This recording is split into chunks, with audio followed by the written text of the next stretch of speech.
Uh, Good afternoon, everybody. Thank you for joining us for today's discussion on creating outreach plans.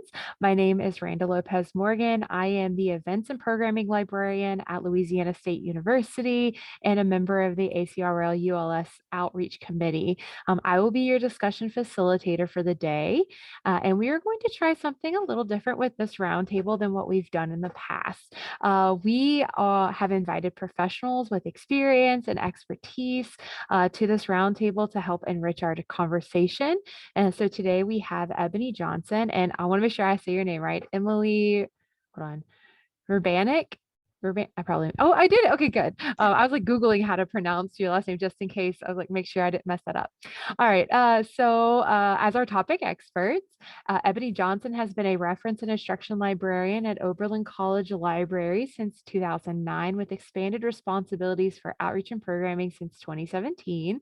While outreach and programming has always been a part of OCL's mission, her primary role is to ensure that they are done in a more intentional and focused way. The outreachy part of her job is going in a whole new direction and extending further beyond the boundaries of Oberlin.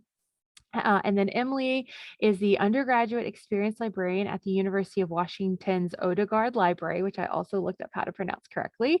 She was previously an instruction librarian at the University of Colorado Springs. And as a member of the undergraduate student success team, she collaborates with the UW partners to design student-centered instructional and engagement experiences for undergraduate students, specifically first-year students, transfer students, international students, minoritized and marginalized students, and first-gen UW students. So thank you both for joining us. I will also ask that if you're an attendee to please mute yourself when you're not speaking. However, when you do speak for the first time, please introduce yourself and your institution. All right, so my first question today is there doesn't seem to be a standard definition for what an outreach plan is. So what does an outreach plan look like at your library? Okay, this is Ebony. I'll take this one, and I can say that I don't know that we actually have an outreach plan per se. So what we have right now is what we call the ACE committee, and that is for assessment, communications, and engagement. So outreach is a part of that engagement piece. So the communications team is also a part of that. And so we talk regularly on Google Chat, and we have meetings periodically to plan, in advance what we think the semester will look like as far as outreach and programming and events and things like that. So I can't say that it's really a plan, but we kind of make it periodically as we go, if that makes sense.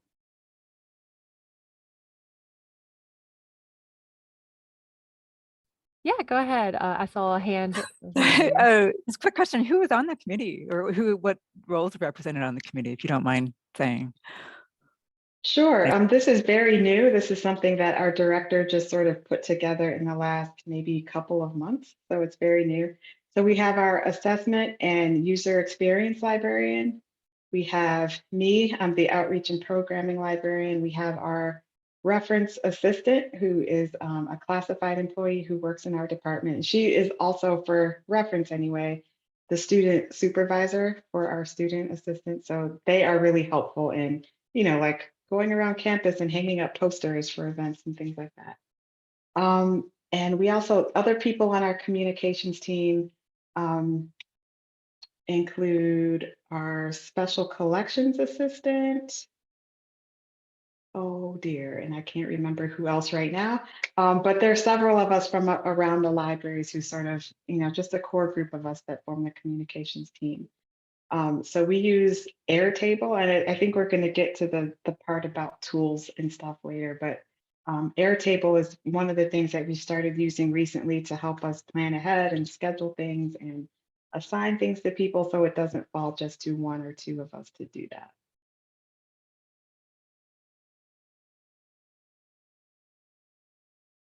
I can share, and then of course others, I'd love to hear from everyone as well. So like Ebony, I think, we have a general idea of what our year looks like. And perhaps we don't have a plan, but we have, our general priorities. And I think for us, our team, because we work so closely with partners, we like to be open to new collaborations, new initiatives on campus, things that come up in other offices. We try to make space, especially when it comes from students, with students, and with the really important campus partners who support students. But our team created what we call the Outreach Assessment Toolkit, and I can share some links. But our plans are actually like really embedded in assessment. And this is building off of this really amazing article. I'm sure many of you read this. It's called Considering Outreach Assessment by Shannon Farrell and Kristen Mastel, which was published in the library with the lead pipe, maybe in 2016. And, that got us thinking about how do we communicate the value and impact of outreach from programmatic things to, like having a table in the library welcoming students, at the beginning of the quarter, the academic year. So it's we have like a series of template documents. It's embedded in a mixed methods approach. So it's beyond, just headcount or, that feeling of like, that went really well, right? We should do that again. So it gives you kind of, a process to go through. And then it's also embedded in communication. So communicating the impact, communicating the value or things that students said about that, or what we learned about that outreach, about that engagement. So I'm sure I could maybe talk a little bit more about that, but as we started to use this approach more, we realized that it was just a really great way to build assessment into the planning process, and then for things that we do yearly. And it's just made our jobs easier because we can anticipate what will help fulfill needs, and what kind of works on our campus and what doesn't, and gives us that space to do the kind of nuts and bolts stuff that we like to do, and the opportunities to expand and take new opportunities as they come. So I'll share a link, and then again, I'll love to hear from others about what your plans look like. I can, I'm supposed to be facilitating, but I could also add in ours too. We've in the past we've tried to plan in advance, but we tend to, we weren't getting the promotion that we needed for our events. And so when we got a new communications director, I tried really hard to make sure that we started trying to plan a semester in advance, because we do have things that we know are coming every year or every semester, and so it's been kind of nice to plan a semester in advance for us, so that we can have that time, to communicate properly and to think about, give that event time to think about. So yeah, we've been trying to do it at least a semester, and then over the summer, start planning our bigger stuff that we know is throughout the entire year, but definitely semester in advance is how we've been doing it at LSU. I see Jillian's hand raised. Yeah, without sounding like super redundant, I feel like we kind of do the same thing. My name is Sillian Eslami. I'm a first year experienced librarian at Texas A&M University.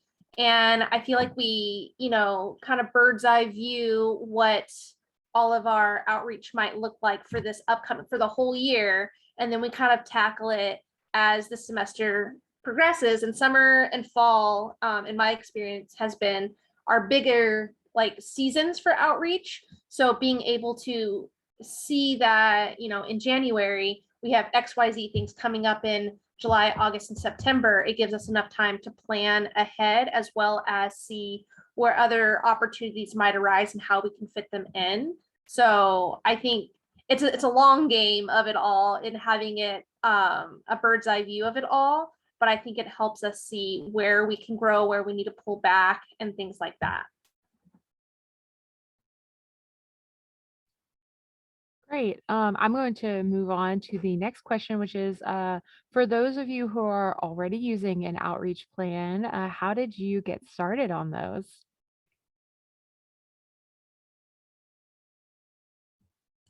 I'm happy to answer that as well to get started because I still consider myself new at Texas A&M. I've been here for coming up on 3 years, but I started basically at the start of the pandemic. So I didn't get to experience a lot of our regular outreach, and I probably never will because I don't think it's ever going to be the same as what it was. But I feel like, and again, I think we might loosely call it a plan. I don't think it's a concrete thing or anything. But I think being able, when I stepped into this role, to be able to see that bird's eye view and kind of be able to move things around and hear how things have been done, kind of envision how they're going to be done virtually in a pandemic world, and now kind of re-envisioning them moving forward with how things are now and having the opportunity to actually implement some of these things that we've learned through the pandemic. I think that helped get me started regardless of what they were doing before, but I've been able to use a lot of those like pre-existing things to create what I want to do moving forward.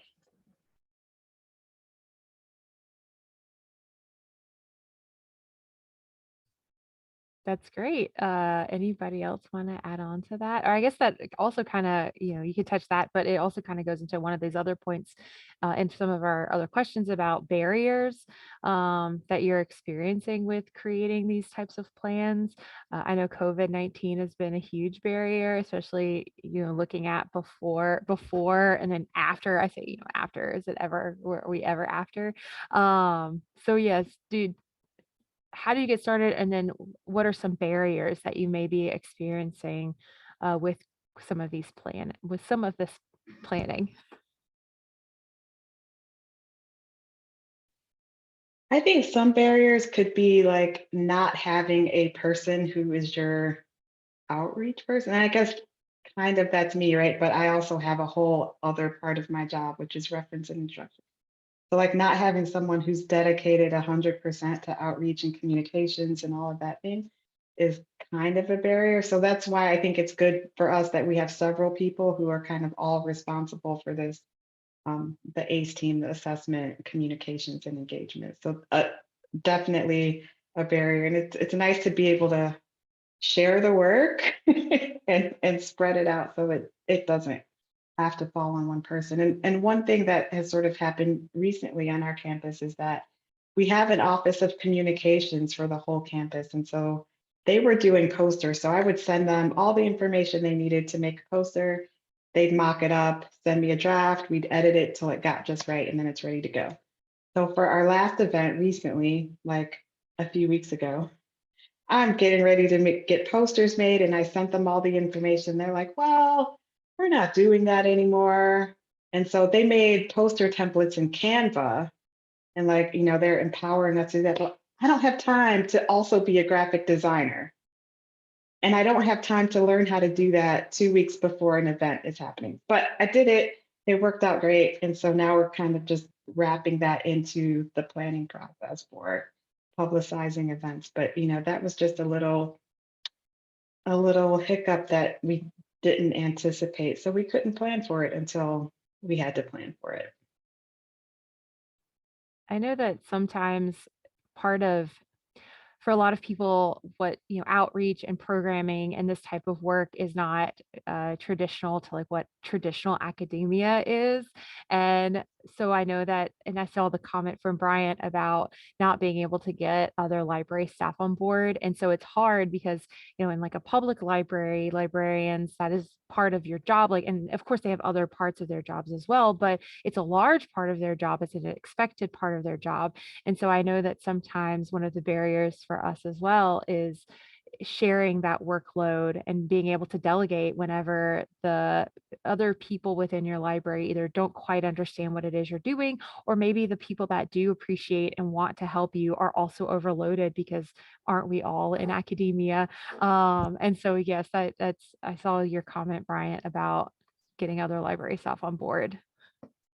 I think I feel really lucky that some of us who are on this ACE team have outreach and engagement and those kinds of things written into our job descriptions. And so that makes it really, really nice. Does anybody else have anything they'd like to add to that? I know one of the barriers for us as far as like outreach, as far as like planning events is, sometimes some of the best programs are those that are spur of the moment or like have a very like, oh, I have an idea. Let's see how that works. Let's see if we can do it type of thing. And I find that sometimes if you're too strict with like, oh no, we have to plan it this far in advance, it doesn't allow for those more like raw, guerrilla style programs that can be just as effective. So trying to make sure that there's space in the calendar for those like naturally occurring events. I saw Karen's hand first and then Emilie after. Thanks. I was just going to add something about barriers. I'm an outreach librarian for a very non-traditional academic institution. We're an all online library, University of Arizona Global Campus. And actually, I work technically for an ed tech company that works with UAGC to provide library services to their students. And because I work for a corporation, there's a lot of barriers as far as, well, there's the physical barrier. We don't have a physical space. So right away, all our outreach is online, which it in some ways is nice because it breaks down a lot of barriers. In other ways, obviously accessibility is number one to us, making sure that we have the skills to make outreach, all of our outreach materials accessible has become in the last few years my main focus. Also, with a corporation, we have to do a lot of like communications reviews. We don't have a lot of control there. So we were talking about communications in the chat, and I have like my outreach plan and then I have my communication plan. And so I know the avenues that I can go through, like social media, needs to be reviewed by the communications team for my corporation. So it's like, there's some areas that are really controlled, but at the same time, like I run webinars for faculty and I don't have to have any oversight on that. Like that's my own baby that I do. So, it's kind of a give and take a little bit sometimes, but those are some barriers that as an all online academic institution I face. I don't know if anybody else is in that same boat. That is such a good point about the difference of like your outreach versus your communication plan. Like you don't think about those two being different, but they really are. So thank you so much. Emilie. Yeah, I just wanted to not to like promote our toolkit like over and over and over again, but one of the things that we discovered as a barrier was our own communication internally. Like, of course, there's communication outreach to students, to our populations, but there was a lot of work we had to do to communicate what we were doing with, for students, with students, and the programs that we would put on to our own colleagues and administration. And I think that what spurred me to think about that was the comments in the chat about budget and funding. And we found that in one component of our toolkit is a report. And it could be a page, it could be 4 pages, it's up to you. But it's just a way to kind of close that assessment loop and share what we did and say why it mattered and ask for funding to say like, this was really impactful for the students who attended, or we had 2,000 students come. This is a big deal. We need funding, continued funding for that. And it's just been really great to have that kind of consistently happen. And then our administrators are like, oh, didn't you do an event? We haven't seen that report yet. We're like, oh, great. Yeah, we're going to get it to you. So it keeps everybody kind of up to date and is a way to kind of share our needs, funding, different directions we want to go in, or, different partners. But I just wanted to bring up that internal communication because it sounds like a lot of us do a lot of that work to get that buy-in from our colleagues, to volunteer, to help out, to do all of that. And that's just another piece that we didn't realize we maybe weren't doing as well as we could. Yeah, that's excellent. The internal communications are always also a struggle. Michelle, do you have something you'd like to say? Hi, friend. Hi. Hi, Randa. I haven't seen you in a long time. I used to work at LSU way long ago. Well, I just wanted to say, so my current institution, I'm at East Stroudsburg University in Pennsylvania, and we are without an outreach librarian. We lost our outreach librarian a few years ago, and that line sort of disappeared for us. So I think there are some libraries that are definitely struggling with, if you don't have, a main person to help coordinate this stuff among your staff, among the librarians, then, who does it? So I think the idea of an outreach plan sounds amazing. The idea, having templates, I'm looking at, the toolkit, Emily, thank you for sharing that, having tools along those lines shared out amongst the community would be amazing, so that we're not sort of trying to struggle and reinvent something. But for my institution, it would be like, we need outreach on like a shoestring, right? Like, what's the most easiest possible way to sort of plan without having people devoted to it, which that's really tough to do. That's a pretty big barrier, I'd say. And the other comment I wanted to make was just that as a liaison, that's sort of where I stand on my outreach related stuff, that I can justify, hey, if I can come up with some form of engagement with the people who I'm supposed to be working with anyway, and connecting with them, it's easier to justify. I think sometimes it's hard to justify creating new engagement opportunities if you have that idea. And even on a smaller institutional level, you still have your silos as well, where you were talking about communication, where maybe two people are planning something in the same room or building as you, and then you don't know about it till like right beforehand. So it really is interesting to sort of balance those challenges, and I would love to see more tools in the community. That's great. Thank you so much. I think that kind of leads really well into oh, sorry, Ebony. I'm sorry. I didn't see your hand. Go ahead. No, that's okay. Go I just ahead. wanted to say that I became an outreach librarian kind of opposite. So like we didn't have a person before 2017, and we had a unique opportunity, I'll say, to do a reorg in our library. And so there were 5 of us in our department who were all reference and instruction librarians. But it was an opportunity to kind of create some unique positions. So that's how we got our first year experience. I'm not sure, student success librarian, sorry, our outreach and programming, our assessment and user experience librarian. So that kind of, it happened organically just because we had an opportunity to do a reorg, but like, I'm not sure that we would have done that had that not been a thing. I feel really lucky that it is.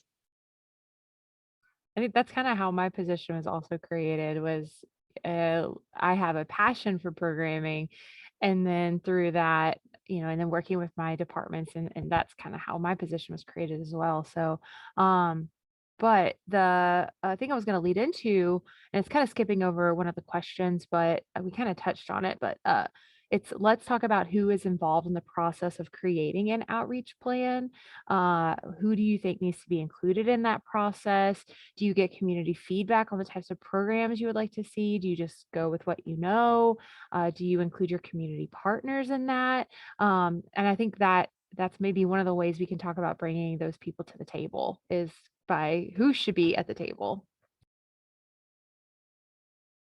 Ebony. Yeah, so I actually was taking my hand down, but that's okay because I think you're right. Like using our liaison areas is one way that we do that. So every year for Banned Books Week, we know it happens the last week of September. We all know that. So we've been partnering the last couple of years, well, once pre-COVID and then once after we've been back in person, to do a Banned Books read aloud or a read-in. And so it's just like, hey, it's Banded Challenge Book Week.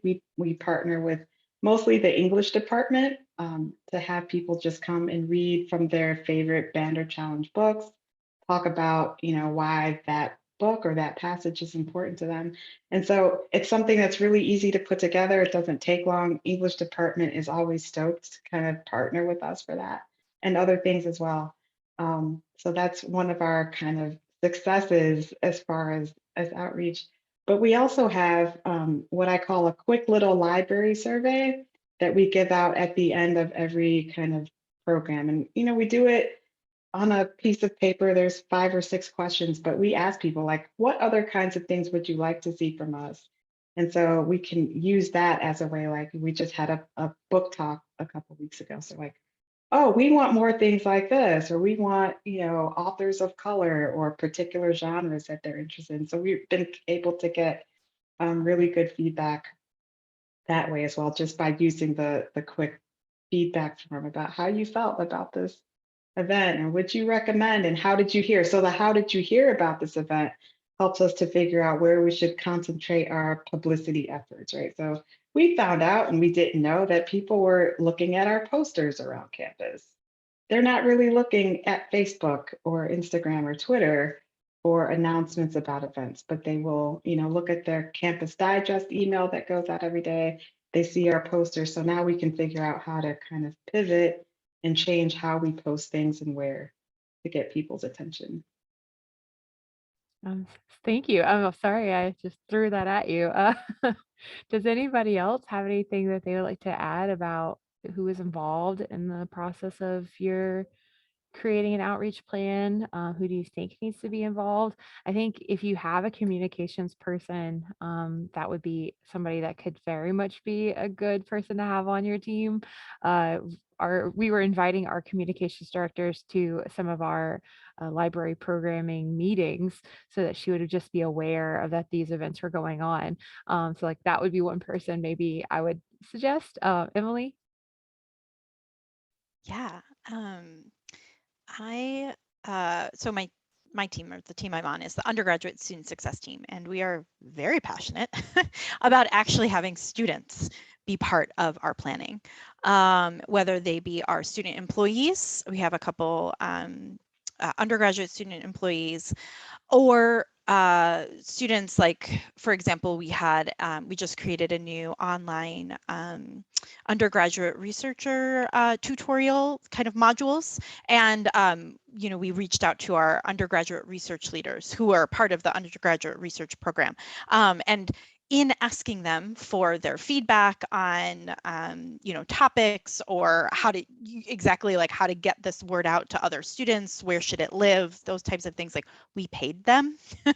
And we really had to fight for funding, but we really had to stick with, if we want things to be relevant to students, we need to talk to students. They need to be part of the planning process, not just the feedback. And if we're asking them for their intellectual and emotional labor, we must pay them. And that could be, again, either through like employment, or, gift cards, more than pizza, actual money, things like that. So I'm very passionate about actually having students, like, if it's for students, they should be part of that planning from the beginning, in whatever way it makes sense for you all, but preferably paid. We have You'll want to hear a funny story. So we were in reference and instruction thinking about doing a misinformation or disinformation kind of workshop for students, especially with all of the stuff that's going on with Russia and Ukraine, specifically about that, but as a way to kind of do some sneaky information lit and talk about those kinds of things. So we talked to some students. It wasn't like a focus group exactly, but we just reached out to them, like, what kinds of things would you be interested in? Would you attend a thing like this? And so using their feedback, we planned a whole workshop. And we spent maybe a good week and a half, 2 weeks kind of planning out like what examples we're going to use, how we're going to get them involved, and do some active kind of learning. And absolutely nobody showed up. And we publicized it in the places that they said like they check for information from the libraries or whatever, and 0 people showed up. So that was an interesting kind of exercise. But I do agree that students are, one of our best resources for figuring things out that we don't know, because they're in spaces that we aren't necessarily in ourselves. We see that all the time where we ask students or like we'll work with a on-campus group for a partnership opportunity and then we get no one and you're just so disappointed. But I always imagine that they think somebody else will come to that and then it's that ends up no one comes to it because they always think someone else is going to go to it. And then I also see some comments, social media coordinator as a student. So Janice shared that. We involved them in the plan so we're not crashing into a different event promo. And then the Student Library Advisory Board. LSU has a Student Library Advisory Board, and that is somebody that we've just run events by and be like, hey, is that a thing you think people would like? And then they're always like, yeah, of course. So yeah, any other community partners? Oh, I saw somebody, Alyssa, I'm sorry. I will get your comment, Alyssa. But Karin talked about a partnership with the Writing Center. She said that that was a great experience. So yeah, I personally think that anybody on your campus could be a potential outreach or program partner. No one too weird or too like out there. I think sometimes you just got to get weird and just try different things personally. And I'm actually going to ask Alyssa's question. In what ways do y'all connect your outreach plans to your library strategic plan? Or said another way, how do you ensure your plan explicitly supports strategic goals? I know that that's not one of those prepared questions that was we prompted, but I think that it's an important question to ask.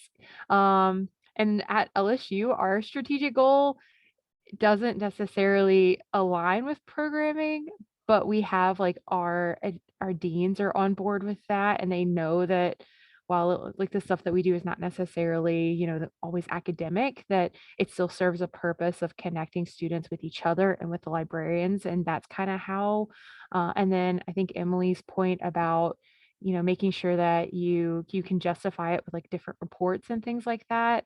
But if anybody else wants to jump in on that question, please do so.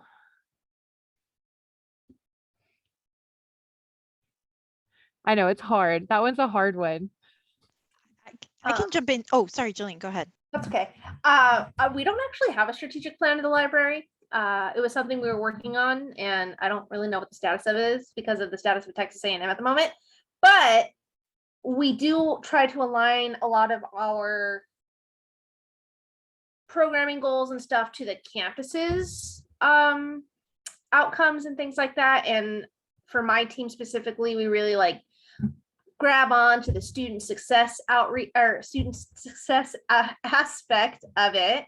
And that kind of gives us a lot of flexibility in what we do and how we do it, because again, it might not always be an academic program in nature, but it has the, we want to connect with students in some way or another, share out resources, services, and things like that. So it always will come back to the library, but it might not be, because it's under that student success umbrella, it gives us that wiggle room to be a little bit more creative or do something that's not library specific. And that goes a lot with our collaborators and stuff too, being able to jump in with what someone else is doing on campus and just have like a library flip to it, bring it back. I know one thing we've done is, my name is Bryant Morrow with Texas A&M University San Antonio, and we're having a human library next semester. And our PCOE, we just submitted a request to them for funding. So that's one thing that we did. If there's different things or programs on campus that will give you funding, you can apply for those. That's a great point. And also a great event. I hope that goes well for you guys. That's so exciting. I love a good human library. All right. So what about when we think about outreach plans in terms of, oh, I'm sorry, Janice, before I move on, I saw your hand. Sorry, sometimes it doesn't show me your hands until after, I don't know, it's a weird delay. But Janice, would you like to? That's okay. Yeah, it was a delay when I pressed it. So no, I just wanted to share some feedback to the strategic plan, strategic direction. So I'm at the University of Illinois in Urbana-Champaign, and I'm the person that does it all. So I'm the public services and engagement for the sciences. And one thing that we do is at the beginning of the year, we look at the library's strategic directions and we identify the top, I'd say 5 that we want to address in the year. And then as we plan out the year, we look to see which one of these directions or plan items are we addressing through an event or program. And then we can see where the gap is. So we can see, oh, we're really hitting this one part of the plan very, very well. And then we can see where we need to improve, say, in a different direction. So that's one way that we do it. And we still struggle to fill the gap. But we still don't want to lose our focus to support those strategic directions. So that's one way that we do it. We try to do it in advance and see which programs can fill the need. We've tried it before where we've done it after the fact, where hey, this is this event. Now let's look to see, after it's over and we're like, oh, we're really not hitting any of these directions. So it's part of our assessment, but it's also part of the plan. I just want to share that. Thank you so much. Ebony? So I just wanted to say really quick that I'm 99% sure that the way that we've got our ACE committee and our very new student library advisory board is through our very recent strategic plan. So I was trying to look for a copy of that and I can't put my hands on it right now, but I'm pretty sure that these very recent things that we've been doing, at least as far as our ACE committee and our new student advisory board, is because of our strategic plan. Gosh, y'all got it all over there. That's awesome. All right, so let's jump to when we are thinking about outreach plans in terms of audiences. How do you make sure to include specific groups in your plans? Do you plan for your audience in general? That kind of goes back to that, like who do you include in the conversations initially? Anybody would like to speak on that?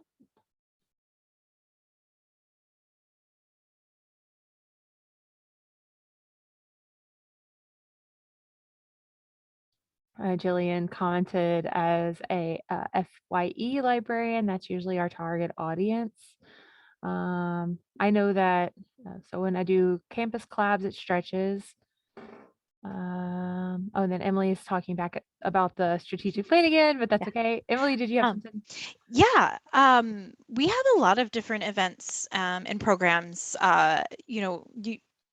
University of Washington's a huge campus, and we're the undergraduate student success team. Still a lot of students. It's like 30,000. So, we've actually had to be very specific, and I think it sometimes feels uncomfortable to say like this event is only for transfer students or things like that. But I think it's been really helpful to be specific. Of course, any student is welcome, whether you're an undergraduate student or a graduate student, no one's going to get like kicked out of something. But even just to say like this event is geared towards undergraduate students, that was I think a big change for a lot of folks. And then to get very specific, or first generation students, we've been working a lot with our initiatives on campus there. So I think personally, finding that balance between large welcome events where anyone's there, and then saying like, we're actually going to have an orientation for this group of students who we've worked with a campus office or those students specifically to know, oh, here are some perhaps different needs. It's just really great, and I think appreciated by students, and we've gotten really good feedback to say, oh, I feel welcome, or taking that huge university experience and making it just a little bit smaller for those students to feel like they have a place of a sense of belonging in the libraries that can be very alienating for a lot of students, especially first year students. Thank you. Ebony, did you have your hand raised? Yeah, I did this time. So I think one of the benefits that we have for, we're a small liberal arts college in a very small town. So not only do we have the college, we have a large sort of retirement community, and we have retirees and people who come from all over to be here. And so some of our events very, it makes sense that they are just for the students and we don't have graduate students or anything. But a lot of them, like the book talks and things like that, are definitely open to the public. And so we will say, because, we've had people from the public call, like, can I come to this? And it's just like, yeah. So we've sort of changed how we put things on posters. So we say free and open to the public. And we put not just the name of the building, but the street address. So if someone is driving from out of town, they can put it in their GPS and know how to get there. But we also try to share the publicity with the public libraries around the county, including the one here in Oberlin, so that it kind of gets to a broader audience than it might otherwise. And we also have a campus radio station, and I happen to be a DJ. And so I'm going to learn how to create PSAs for library events. Library events are just libraries in general, like, hey, come to the library, have a research appointment, whatever it is. But I think that will get things out to a broader audience as well. So if you have those kind of things like that, like a campus radio or a TV station, make good use of it. I love And you don't that. have to be a DJ to write a PSA either. I just happened to have that in. And several years ago, we had a student assistant who had a radio show. So we kind of used her to help us, but I don't think you have to be affiliated with the station to get a PSA on the radio.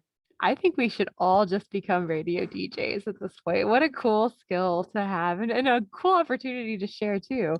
Oh, thank you so much. Okay, let me because we're getting close. We got about we are not just we're short of 10 minutes, but let's see. Let's talk about those tools. Hold on. There was a question in here somewhere.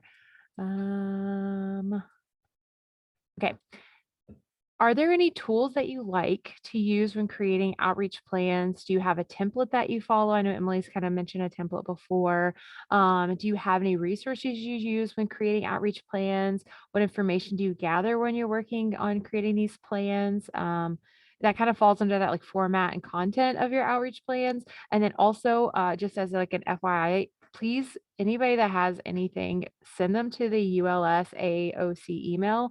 I'll also put that in the chat so we can add them in the notes when those are posted. So if anybody would like to go, I saw a hand. Ebony, is that still your hand or is that still?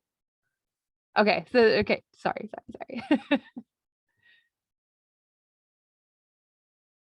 Emily, would you like to talk about that? I wrote it down earlier somewhere in my crazy notes. You said you were going to mention something.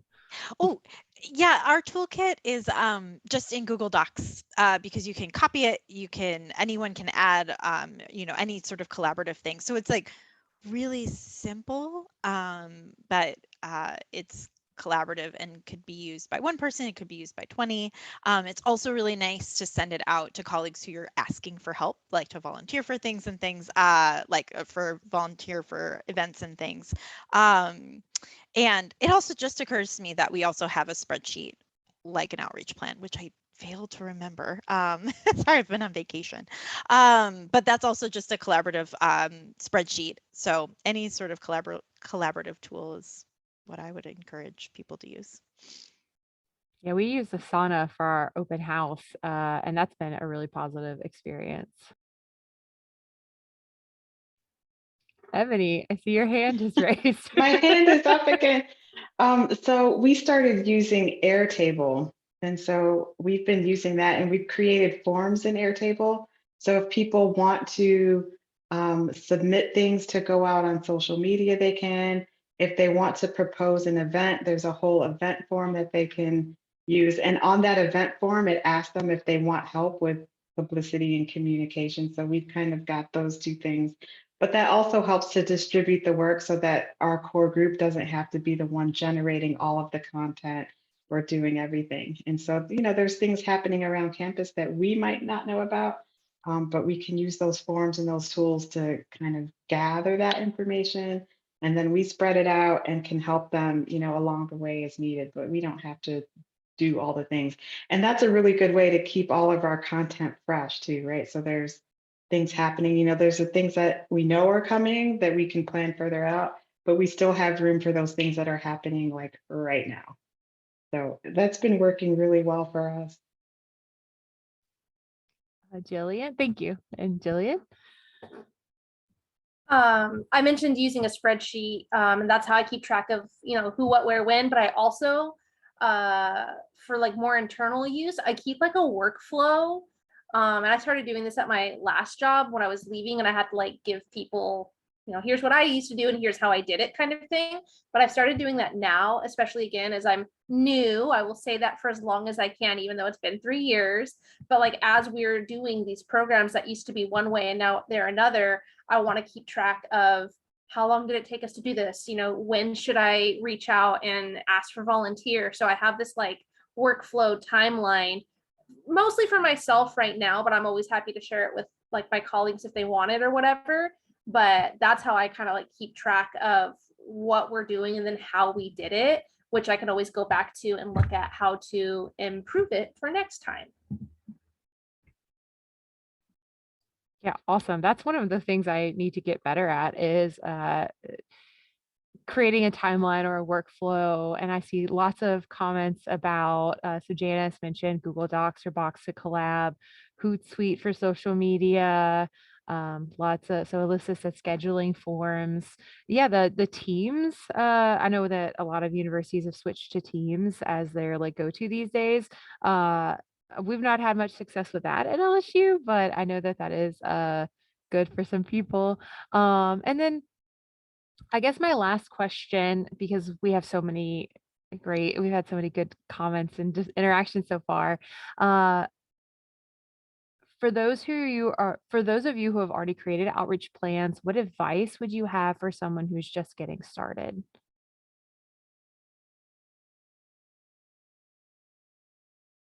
Alternatively, also, for those of you who are still working on getting that first outreach plan started, what questions do you have for those who have done this before? So, little either or.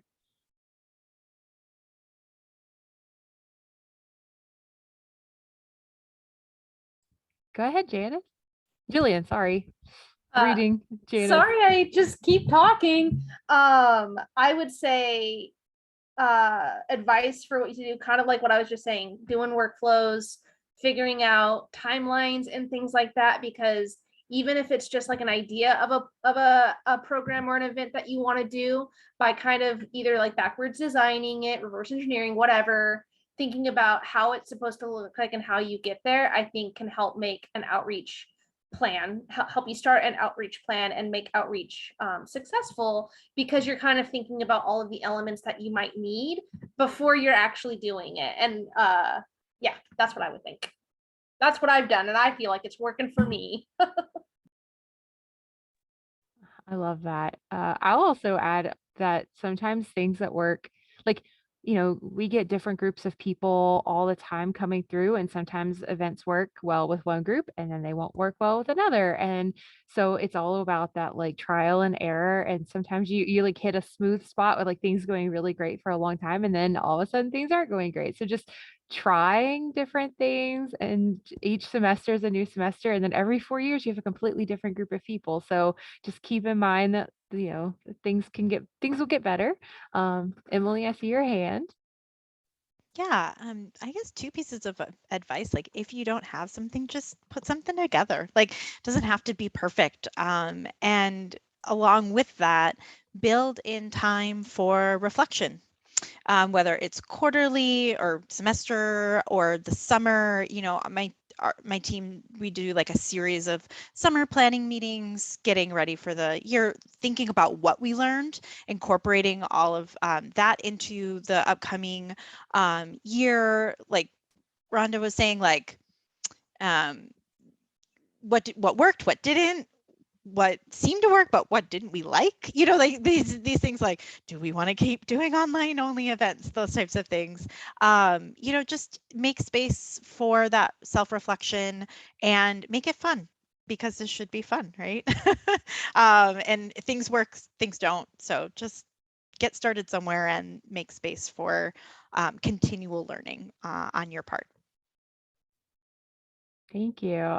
So we are at the end of our time. This was such a helpful discussion. I have so many notes that probably wasn't supposed to be taking while facilitating this, but I definitely was like, no, this is good stuff. Any final comments or questions before we like absolutely wrap up from anybody? Michelle? I guess my question would be, if you are trying to initiate, whether it's a new event or a new version of an event, with, say, collaborators from outside the library, so maybe within the university, the community, etc. I think one strategy I need is when you reach out to them and they say, oh, this is a great idea, but then people don't want to actually put the work or the time in, and then it ends up just sort of falling to you. And you're like, well, I don't know what I'm doing. So I think I'd like to hear if anyone has a strategy on sort of how to handle that situation.